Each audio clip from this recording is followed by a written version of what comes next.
Hello and big welcome to Rehan's biology. मैं हूं रेहान खान। स्वागत है आप सबका। आज इस वीडियो में हम बीएससी सेकेंड ईयर के बॉटनी फर्स्ट पेपर की सेकेंड यूनिट के एक टॉपिक को डिस्कस करेंगे। अगर आपने पहले पिछले वीडियोस देखे हैं जिसमें हमने सिलेबस डिस्कस किया था तो आपको याद होगा कि बॉटनी फर्स्ट पेपर की जो सेकेंड यूनिट है उसमें आपको एंजियोस्पर्मिक फैमिलीज़ पढ़ना है। कुछ डाइकोटिलिडन्स की फैमिलीज़ का डिस्क्रिप्शन आपके लिए प्रिस्क्राइब किया गया है और कुछ मोनोकोटिलिडन्स की। आज हम एक डाइकोट फैमिली मालवेसी का डिस्कशन करेंगे। ये आपने पहले क्लास 12 के लेवल पे भी पढ़ी है तो आपके लिए एक तरह का रिपीटिशन है, लेकिन जो आपको पिछले वीडियो में एक बात बताई गई थी कि फैमिलीज़ को पढ़ने से पहले टेक्सोनॉमिकल टर्मिनोलॉजी का पढ़ना और उसको समझना ज़रूरी है, तभी आप ये फैमिलीज़ का डिस्क्रिप्शन समझ पाएंगे। तो जो लोग इस चैनल पे नए हैं, आज पहली बार ये वीडियो देख रहे हैं, प्लेलिस्ट में जाके वो बीएससी सेकेंड ईयर वाले कैटेगरी में जो वीडियोस अपलोड किए गए हैं वहाँ पर टेक्सोनॉमिकल टर्मिनोलॉजी का एक वीडियो है, उसको ज़रूर देखें ताकि आपको टेक्सोनॉमिकल टर्म्स जो हैं उनको समझने में आसानी हो। यहाँ पर हम इस फैमिली के डिस्क्रिप्शन में इसके कैरेक्टर्स और इसके फ्लोरल फार्मूला को डिस्कस करेंगे, और जो आपको एग्जामिनेशन में लिखने के लिए डिस्क्रिप्शन आता है उसमें भी आप इसी तरह से डिस्क्राइब करते हैं। थोड़ा सा उसमें और एडिशनल आपको कुछ चीज़ें लिखनी होती हैं, उनकी भी हम बात करेंगे। तो फिलहाल फैमिली मालवेसी ये कॉटन फैमिली या चाइना रोज फैमिली भी कहलाती है। चाइना रोज को आमतौर पर आप गुड़ल कहते हैं, इस फैमिली का बहुत इंपॉर्टेंट मेंबर है वो, तो इसलिए इसको चाइना रोज फैमिली या कॉटन फैमिली भी कहते हैं। आप जब डिस्क्रिप्शन लिखेंगे एग्जाम में किसी भी फैमिली का तो उस फैमिली के शुरुआत में आप डिस्ट्रीब्यूशन, हैबिट एंड हैबिटेट एक हेडिंग डालते हैं और उसमें आप ये बताएंगे कि इस फैमिली के कितनी जीनस और कितनी स्पीशीज़ इस फैमिली में शामिल की गई हैं, उसमें से किस तरह की स्पीशीज़ जो हैं वो अपनी हैबिट के बेस पर कैटेगराइज की गई हैं। मींस कितनी स्पीशीज़ जो हैं हर्ब्स की फॉर्म में हैं, कौन सी स्पीशीज़ श्रब्स की फॉर्म में पाई जाती हैं, कौन सी ट्रीज़ की फॉर्म में पाई जाती हैं। इसके अलावा जो इसके मेंबर्स हैं फैमिली के, वो पूरे विश्व में, पूरे वर्ल्ड में किन इकोलॉजिकल कंडीशंस में ख़ास तौर से पाए जाते हैं या जोग्राफिकल कंडीशंस में, मींस ट्रॉपिकल रीजन्स में ज़्यादा पाए जाते हैं, ट्रॉपिकल टेम्परेट रीजन्स में ज़्यादा पाए जाते हैं, या और इसी तरह की किसी दूसरी जोग्राफिकल कंडीशंस में पाए जाते हैं। तो ये जो डिस्क्रिप्शन है ये आप फैमिली के डिस्क्रिप्शन में शुरुआत में देंगे। उसके बाद फैमिली के जो मेंबर्स हैं उनके कैरेक्टरिस्टिक फीचर्स को आप वेजिटेटिव कैरेक्टरिस्टिक्स और फ्लोरल कैरेक्टरिस्टिक्स के नाम से डिस्क्राइब करेंगे। वेजिटेटिव कैरेक्टरिस्टिक्स में आप रूट, स्टेम, लीफ के कैरेक्टर्स को बताएंगे, और अगर हम मालवेसी की बात करें तो उसके जो मेंबर्स हैं उनमें रूट्स जो हैं वो टैप रूट हैं, ब्रांच्ड हैं, नॉन ग्रीन है। जिन लोगों ने पहले टर्म्स पढ़ी हैं उनको पता है किसी भी एंजियोस्पर्म में प्लांट बॉडी के फॉर्मेशन की शुरुआत सीड जर्मिनेशन से होती है, और सीड के अंदर जो एम्ब्रियो होता है उस एम्ब्रियो का निचला हिस्सा रेडिकल कहलाता है, और उस रेडिकल से जो रूट्स डेवलप होती हैं उनको प्राथमिक जड़ें या प्राइमरी रूट्स या टैप रूट्स कहते हैं, और ये ब्रांच रूट्स होती हैं यहाँ पर और नॉन ग्रीन होंगी। तो टैप रूट्स, और उसके साथ में दूसरा एक कैटेगरी जो है वो एडवेंटिशियस रूट्स की है या अपस्थानिक जड़ों की है, वो दूसरी फैमिलीज़ में पाई जाती हैं, वहाँ उनकी हम बात करेंगे। फिलहाल यहाँ पर जो है वो टैप रूट्स होती हैं, ब्रांच्ड होती हैं और नॉन ग्रीन होती हैं। चूँकि उनमें क्लोरोफिल नहीं होता है, रंगहीन होती हैं, तो नॉन ग्रीन लिखेंगे। तो ये रूट्स का डिस्क्रिप्शन हो गया। स्टेम में हर्बेशियस, हर्बेशियस उस स्टेम को कहेंगे जो सॉफ्ट और ग्रीन होगा। हरा और कोमल अगर तना है किसी पौधे में तो वो हर्बेशियस स्टेम है। इरेक्ट, सीधा है, अगर बिना किसी सहारे के वो सीधा रहता है तो इरेक्ट स्टेम कहलाएगा। एरियल, हिंदी में कहते हैं वायुवीय, जो जमीन के ऊपर तना पाया जाता है, जो एयर के कांटेक्ट में रहता है, वो एरियल। सिलेंड्रिकल, बेलनाकार, अगर आप स्टेम जो है उसको देख रहे हैं और उसका सेक्शन काटते हैं, गोल सेक्शन आता है तो सिलेंड्रिकल स्टेम है। ब्रांच, जिस पर शाखाएं पाई जाएं। सॉलिड, अगर स्टेम बीच से खोखला नहीं है तो उसको सॉलिड कहेंगे, अगर बीच से खोखला होता है तो उसको हॉलो या फिस्टुलर कहते हैं। तो इस फैमिली के मेंबर्स में मोस्टली स्टेम अपने सेंट्रल पार्ट में ठोस होते हैं, सॉलिड होते हैं। ग्लैब्रस, ग्लैब्रस का मतलब स्मूथ, जिन तने की सतह या जिस तने की सतह चिकनी होती है, स्मूथ सरफेस होती है, उसको ग्लैब्रस कहते हैं। तो ये डिस्क्रिप्शन आप स्टेम के लिए देंगे। लीफ, लीफ जो है उनके लिए कैरेक्टरिस्टिक जो बताए गए हैं, कॉलाइन एंड रैमल। कॉलाइन का मतलब जो पत्तियां मुख्य तने से यानी कि मेन स्टेम से निकलती हैं या मुख्य तने से जुड़ी रहती हैं उन्हें कॉलाइन लीफ कहते हैं, और जो शाखाओं से निकलती हैं या शाखाओं से जुड़ी रहती हैं उन्हें रैमल लीव्स कहते हैं। तो इस फैमिली के सदस्यों में कॉलाइन और रैमल दोनों तरह की पत्तियां पाई जाती हैं। अल्टरनेट वो कंडीशन होती है जिसमें किसी तने पर आपको लीफ जो है वो इस तरह से मिलेंगी। एक तरफ आपको राइट हैंड साइड पर लीफ मिलेगी, उसका थोड़ा सा ऊपर आप बढ़ेंगे तो आपको लेफ्ट साइड पर लीफ एक मिलेगी, फिर राइट साइड पर, और उसके बाद फिर आगे जाएंगे तो फिर लेफ्ट साइड पर।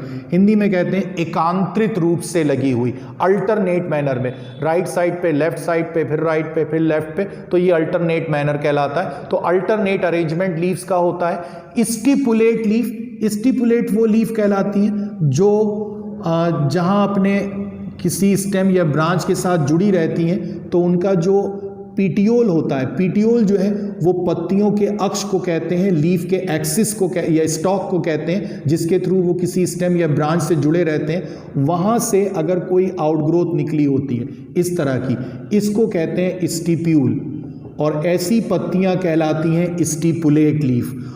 अगर किसी पत्ती में छोटा सा अक्ष आपको दिखाई दे रहा है तो उसको पीटियोल कहते हैं, और ऐसी पत्तियां पीटियोलेट कहलाती हैं। अगर किसी पत्ती का ऊपरी सिरा जो है वो एकदम नुकीला है, शार्प है, तो उसको एक्यूट कहते हैं। और अगर उस पत्ती में आपको जो वेन्स का अरेंजमेंट है वो आपको अरेंजमेंट इस तरह का देखने को मिलता है, जिसमें एक तो मध्य शिरा है, मिड रिब है, और उसके साथ में बहुत सारी लेटरल वेन्स हैं, और वो लेटरल वेन्स आपस में मिलकर एक जाल बना लेती हैं। तो ये जो अरेंजमेंट है लीव्स का वो जालिकावत शिरा विन्यास कहलाता है। इसको अंग्रेजी में रेटिकुलेट वेनेशन कहते हैं। ये ख़ास तौर से डाइकॉट्स का कैरेक्टर होता है कि डाइकॉट्स की जो लीव्स हैं, द्विबीजपत्री पौधों की जो पत्तियां हैं, उनमें रेटिकुलेट वेनेशन पाया जाता है, उनमें जालिकावत शिरा विन्यास पाया जाता है। तो ये कैरेक्टरिस्टिक्स जो हैं लीफ के हैं। तो रूट स्टेम लीफ के जो कैरेक्टर हैं वो वेजिटेटिव कैरेक्टर्स कहलाते हैं। इसके बाद जो अगला पार्ट होगा वो फ्लोरल कैरेक्टर्स का होगा। इनको आप पुष्पीय लक्षण कहते हैं, यानी कि पुष्पों के लक्षण, फ्लावर्स के कैरेक्टर्स। तो इसमें जो आप डिस्क्रिप्शन देंगे वो इस तरह से अलग अलग हिस्सों में बताएंगे। इन्फ्लोरेसेंस, जिन्होंने हिंदी में ये शब्द पढ़ा है उनको पता है। पुष्प क्रम कहते हैं। तो पुष्प क्रम जो है वो ऐसी कंडीशन होती है जिसमें किसी प्लांट पर, किसी पौधे पर जो फ्लावर्स हैं वो छोटे छोटे समूहों के रूप में खास तरह से व्यवस्थित रहते हैं शाखाओं पर, तो उनको पुष्पक्रम या इन्फ्लोरेसेंस कहते हैं। अब बहुत तरह का इन्फ्लोरेसेंस होता है, लेकिन यहाँ पर इस फैमिली के मेंबर्स में अधिकतर जो पाया जाता है वो सॉलिटरी एक्सिलरी, या इसके अलावा एक कंडीशन और है यहाँ पर आपको साइमोस कंडीशन भी देखने को मिलेगी।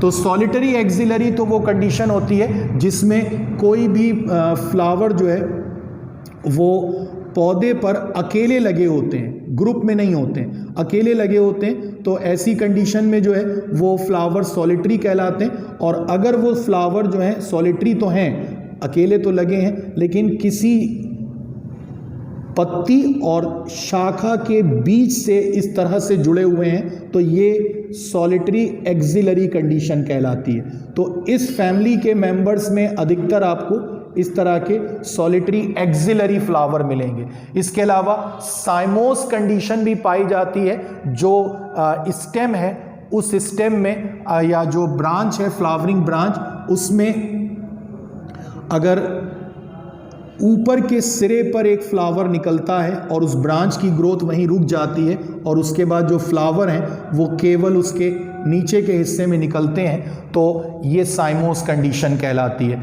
तो अगर किसी फ्लावरिंग ब्रांच के एपेक्स पर, किसी फ्लावरिंग ब्रांच के सिरे पर सबसे पहले कोई फ्लावर निकलता है और जिसकी वजह से उस फ्लावरिंग ब्रांच की ग्रोथ रुक जाती है, तो ये साइमोस कंडीशन कहलाती है। तो कुछ पौधों में आपको साइमोस कंडीशन मिलेगी और कुछ में आपको इस तरह के सॉलिटरी एक्सिलरी फ्लावर मिलेंगे।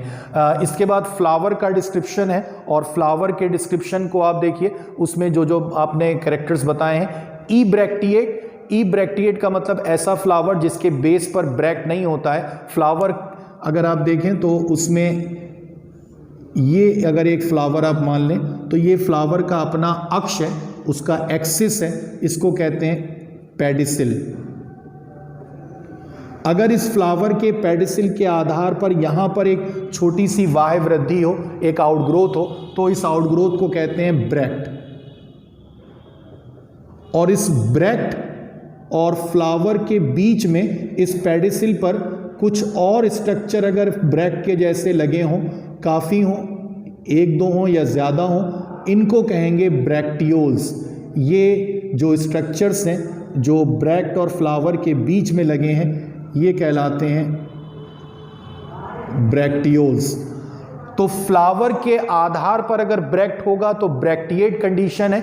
अगर ब्रैक्ट नहीं होगा, ये जो ब्रैक्ट है यहाँ पर, ये अगर नहीं है तो वो फ्लावर ई ब्रैक्टिएट कहलाता है। जब किसी भी वर्ड से पहले प्रीफिक्स ई लगता है, इट मीन्स विदाउट, तो ई ब्रैक्टिएट मीन्स विदाउट ब्रैक्ट। तो ये ब्रैक्ट नहीं है यहाँ पर, पेडिसिलेट फ्लावर है। ये जो पेडिसिल है अगर ये पाया जाता है तो पेडिसिलेट फ्लावर कहलाएगा। कंप्लीट ऐसा फ्लावर कहलाता है जिस फ्लावर में कैलिक्स, करोला, एंडूशियम, गाइनोशियम ये चारों पार्ट पाए जाएंगे। एक्टिनोमॉर्फिक ऐसा फ्लावर जिसको आप अगर इस तरह से डिवाइड करें तो वो बराबर भागों में बंटता है, अगर आप इसको इस तरह से डिवाइड करें तो वो बराबर हिस्सों में बंटता है, अगर आप उसको डायगोनल इस तरह से या इस तरह से डिवाइड करें तब भी वो बराबर भागों में बंटता है। तो अगर किसी फ्लावर को आप जिस प्लेन में चाहे डिवाइड करें, किसी भी सतह से आप उसको विभाजित करें, हमेशा उसके दाएं और बाएं तरफ सेपल, पेटल, स्टेमन की बराबर संख्या होती है, तो वो समान रूप से विभाजित होने वाला फ्लावर होता है और ऐसा फ्लावर एक्टिनोमॉर्फिक कहलाता है। अब यहाँ पर एक बात याद रखिएगा, जब आप फ्लोरल फॉर्मूला लिखेंगे तो एक्टिनोमॉर्फिक के लिए ये सिंबल होगा। अगर कोई फ्लावर बराबर हिस्सों में डिवाइड नहीं हो पाता है तो उसको जाइगोमॉर्फिक फ्लावर कहते हैं और उसके लिए वो परसेंटेज का साइन इस्तेमाल करते हैं फ्लोरल फॉर्मूला में। हर्माफ्रोडाइट ऐसा फ्लावर जिसमें एंड्रूशियम भी हो, एंड्रूशियम को आप हिंदी में पुमंग कहते हैं और ये नर भाग माना जाता है, फ्लावर का मेल पार्ट माना जाता है। गाइनोशियम को आप जायांग कहते हैं और इसको फीमेल पार्ट मानते हैं, नर मादा भाग मानते हैं पुष्प का। तो अगर ये दोनों हिस्से किसी एक ही फ्लावर के अंदर हैं तो उसको आप हर्माफ्रोडाइट फ्लावर कहेंगे और यहाँ पर मोस्टली हर्माफ्रोडाइट फ्लावर्स पाए जाते हैं। पेंटामेरस वो फ्लावर्स होंगे जिनमें सेपल, पेटल, स्टेमन, कार्पल जो हैं वो 5 या 5 के गुणनफल में होंगे।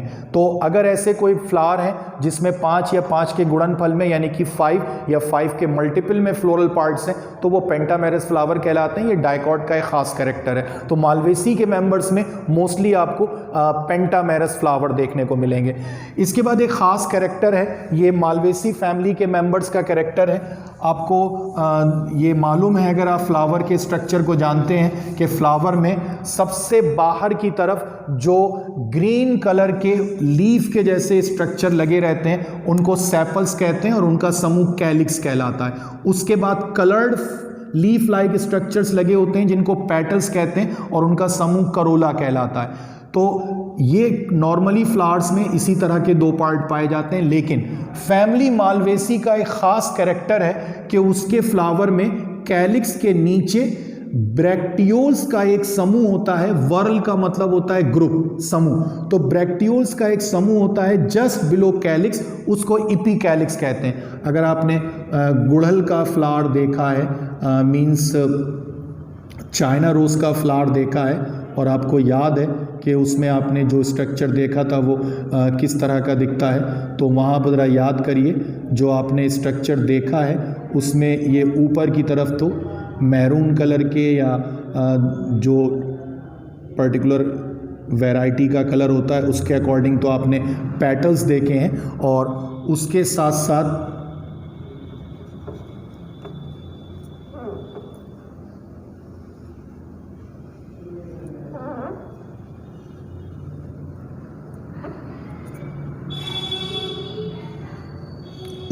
साथ ये आपने सेपल्स देखे और सेपल्स के नीचे यहाँ पर बिल्कुल सेपल के ही जैसे ग्रीन कलर के कुछ स्ट्रक्चर भी लगे रहते हैं। ये डेफिनेटली सेपल नहीं है, सेपल ये है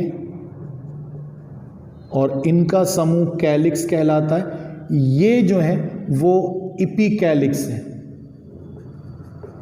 और ये इपिकैलिक्स जिसको आप कह रहे हैं, ये एक्चुअली ये जो स्ट्रक्चर लगे ये ब्रैक्टियोल्स का समूह है, ये ब्रैक्टियोल्स का ग्रुप है, ये पेटल्स है। तो याद रखिएगा कि फैमिली मालवेसी के मेंबर में आपके आसपास अगर गुड़हल या चाइना रोज का फ्लावर पाया जाता है तो आप उसको देखिएगा कि उसमें आपको बिल्कुल साफ पता चलेगा कि सेपल्स जो हैं ग्रीन कलर के, उनके नीचे ब्रैक्टियोल्स का एक ग्रुप है जिसको एपिकैलिक्स कहा जाता है, तो वो आपको यहाँ पर देखने को मिलेगा अराउंड कैलिक्स। इसके बाद सेपल्स हैं 5, गैमोसेपेलस कंडीशन है, ये सेपल्स हैं 5 हैं ये, और ये हरे रंग के स्ट्रक्चर्स होते हैं, आपस में जुड़े रहते हैं सेपल, इसलिए गैमोसेपेलस कंडीशन है। गैमो का मतलब होता है फ्यूज्ड, तो अगर ये फ्री होते तो पॉलीसेपेलस कंडीशन कहलाती। अब एक बात याद रखिएगा, जब आप सेपल्स की संख्या को गैमो कंडीशन में बताते हैं, यानी कि जब आप ये बताते हैं कि जो फ्लावर है उसके सेपल आपस में जुड़े हैं, तो सेपल्स की जो संख्या है उसको अंडर ब्रैकेट लिखेंगे, उसको ब्रैकेट में लिखेंगे, और अगर वो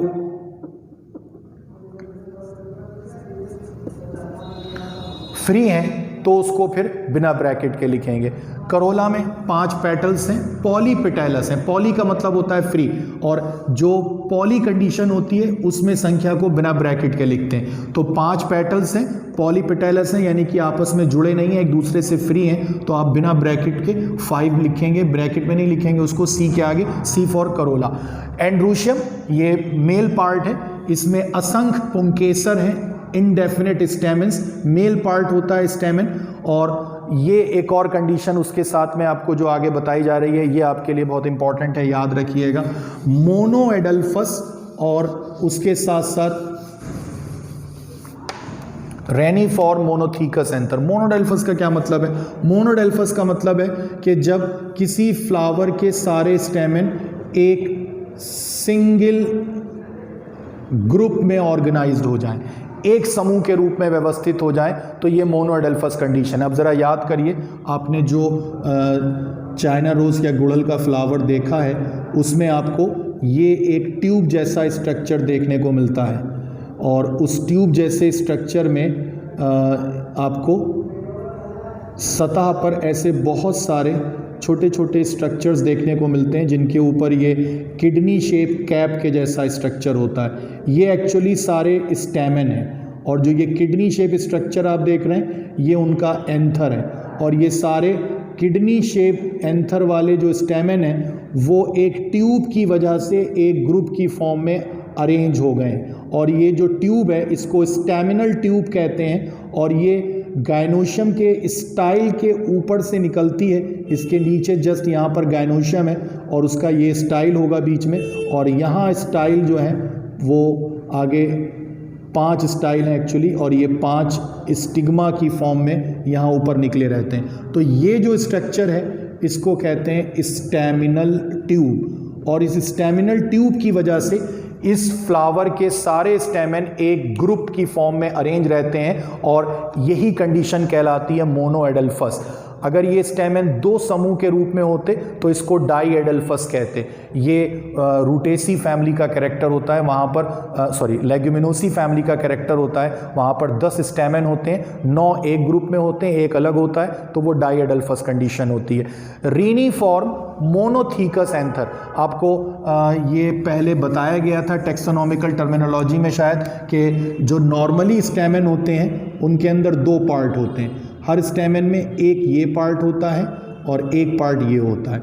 ये वाला हिस्सा जो है वो स्टेमेन का फर्टाइल पार्ट है, इसको कहते हैं एंथर, और ये वाला हिस्सा कहलाता है फिलामेंट। तो ये एंथर और फिलामेंट से मिलकर बना हुआ एक स्टेमेन है, और इस एंथर को आप ध्यान से देखिए तो ये बीच से इस तरह से 2 पार्ट में डिवाइड है, एक हिस्सा ये है इसका और एक हिस्सा इसका ये है, तो 2 हिस्सों में बटा हुआ एंथर है, तो इसको कहेंगे dithecous anther. Majority of angiosperm में डाइथीकस एंथर पाया जाता है, लेकिन मालवेसी फैमिली के जो कैरेक्टरिस्टिक फीचर हैं उनमें एक इम्पॉर्टेंट कैरेक्टर ये है कि इस फैमिली के मेंबर्स में जो स्टेमेन होते हैं उनमें एंथर वाला पार्ट इस तरह का होता है। ये एंथर है, लेकिन ये एंथर एक ही लोब से, एक ही हिस्से से बना है, और ये एंथर जो है वो कहलाएगा मोनोथीकस एंथर। आप इसको ज़रा ध्यान से देखिए शेप को, ये बिल्कुल किडनी के जैसा शेप है, और किडनी शेप के लिए एक शब्द होता है रीनिफॉर्म। रीनिफॉर्म का मतलब किडनी शेप। तो ये किडनी शेप और सिंगल लोब वाला जो एंथर है उसको कहते हैं मोनोथीकस रीनिफॉर्म एंथर। ये फिलामेंट वाला हिस्सा है और ऊपर एंथर है। तो ये ऑब्जेक्टिव क्वेश्चन के लिए बहुत इंपॉर्टेंट है, इसको याद रखिएगा पॉइंट को कि monothecous anthers are found in family Malvaceae. Malvaceae के सदस्यों में मोनोथीकस एंथर पाए जाते हैं जो रीनिफॉर्म भी होते हैं, और वो सारे स्टेमेंस जो हैं वो एक समूह के रूप में रहते हैं, और वो समूह की वजह से जो है मोनोएडल्फस कंडीशन भी होती है। इसके बाद गायनोशियम की बात होगी। पेंटाकार्पिलरी सिंकार्पस सुपीरियर ओवरी। कार्पल्स जो हैं वो यूनिट होते हैं गायनोशियम के, कार्पल्स। हिंदी में इनको कहते हैं अंडप, और ये जितने होंगे संख्या में, ओवरी जो है उसी के अकॉर्डिंग बाइकार्पिलरी, ट्राइकार्पिलरी, टेट्राकार्पिलरी, पेंटाकार्पिलरी या मल्टीकार्पिलरी कहलाती है। तो यहाँ पर 5 कार्पल्स वाली ओवरी पाई जाती है, यानी कि पेंटाकार्पिलरी। अगर वो सारे कार्पल्स आपस में जुड़े हैं तो सिंकार्पस ओवरी होगी, अगर वो जुड़े नहीं होते तो एपोकार्पस ओवरी कहलाती। तो जब आप फ्लोरल फॉर्मूला लिखते हैं उसमें जो गायनोशियम को आप दिखाते हैं तो गायनोशियम के आगे जो संख्या आप लिखते हैं वो संख्या कार्पल्स की संख्या होती है, और अगर वो कार्पल्स आपस में जुड़े हैं यानी कि सिंकार्पस ओवरी है तो फिर वो संख्या को आप ब्रैकेट में लिखेंगे, जैसे वहां दिख रहा है आपको। सुपीरियर ओवरी, सुपीरियर ओवरी वो कहलाती है जो आप किसी फ्लावर का अगर लॉन्गिट्यूडनल सेक्शन काटते हैं, आप किसी फ्लावर की अगर खड़ी काटते हैं तो इसको आप अगर ध्यान से देखें, देखिए एक कंडीशन है जिसमें ये वाला हिस्सा जो है, इसको याद रखिएगा, ये हिस्सा कहलाता है थैलेमस। हिंदी में कहते हैं पुष्पासन।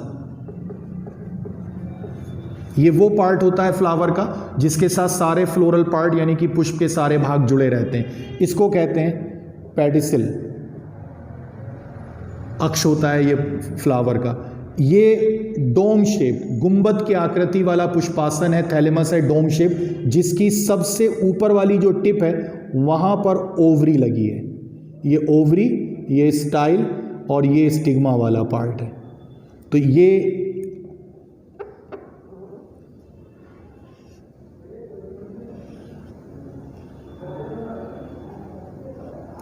ओवरी वाला पार्ट है। इसके नीचे से यहाँ ये स्टैमेंस निकले हुए हैं,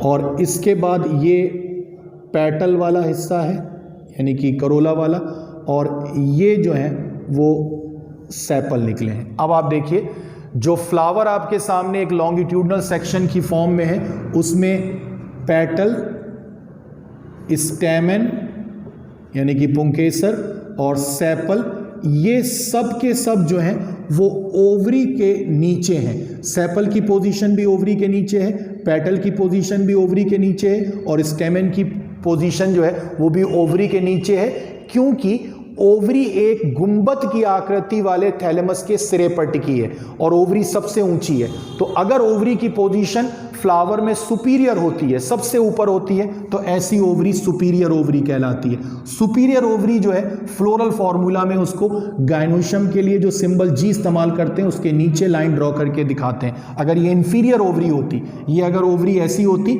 जो ये कप शेप थैलेमस के अंदर होती और ये सेपल, पेटल, स्टेमेन इसके ऊपर लगे होते, तो ये इंफीरियर ओवरी होती, और उसके लिए आप जो फ्लोरल फॉर्मूला में गायनोशियम को जी से आपने डिनोट किया है वो आप लाइन ऊपर ड्रॉ करते हैं इस तरह से। तो यहाँ पर सुपीरियर ओवरी होती है, सिंकार्पस होती है, पेंटाकार्पिलरी होती है, स्टाइल जो है वो 5 होते हैं और एक्साइल प्लेसेंटेशन होता है। ओवरी के अंदर जो ओव्यूल्स का अरेंजमेंट है उसको प्लेसेंटेशन कहते हैं, बीजांड विन्यास कहते हैं, और वो एक्साइल टाइप का होता है। तो ये डिस्क्रिप्शन है आपके लिए फैमिली मालवेसी का, और ये फ्लोरल फॉर्मूला है, पुष्प सूत्र है।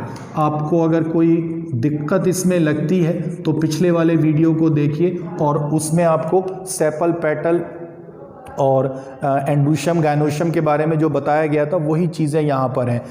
पहले आप फ्लोरल फार्मूला में ब्रैक्ट या ब्रैक्टियोल की कंडीशन को बताएंगे, अगर ब्रैक्ट नहीं है तो ई ब्रैक्टिएट कंडीशन होती है, उसको यहाँ दिखाया गया है। ये एक्टिनोमॉर्फिक के लिए है जो फ्लावर की सिमेट्री को बताता है, ये हर्माफ्रोडाइट फ्लावर के लिए है, और अगर किसी भी फ्लावर में गायनोशियम और एंडोशियम दोनों हिस्से हैं तो वो हर्माफ्रोडाइट फ्लावर होगा। ये एपिकैलिक्स को दिखा रहा है, के फॉर कैलिक्स वाले पार्ट को डिनोट करते हैं, सी फॉर करोला, करोला वाले पार्ट को यहाँ डिनोट किया गया है, ये सेपल की संख्या है, ये पेटल की।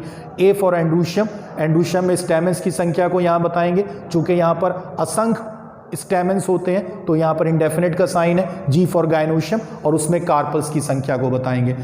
इसके अलावा जो आपको फैमिली के डिस्क्रिप्शन में बात बतानी होगी वो उसकी इकोनॉमिक इंपॉर्टेंस और उसका फ्लोरल डायग्राम होगा। तो फ्लोरल डायग्राम भी इसके साथ में आपको बनाना होगा, और इस फैमिली के 5 इकोनॉमिक इंपॉर्टेंस के प्लांट्स के बॉटनिकल नेम और उनके यूजेस भी लिखने होंगे।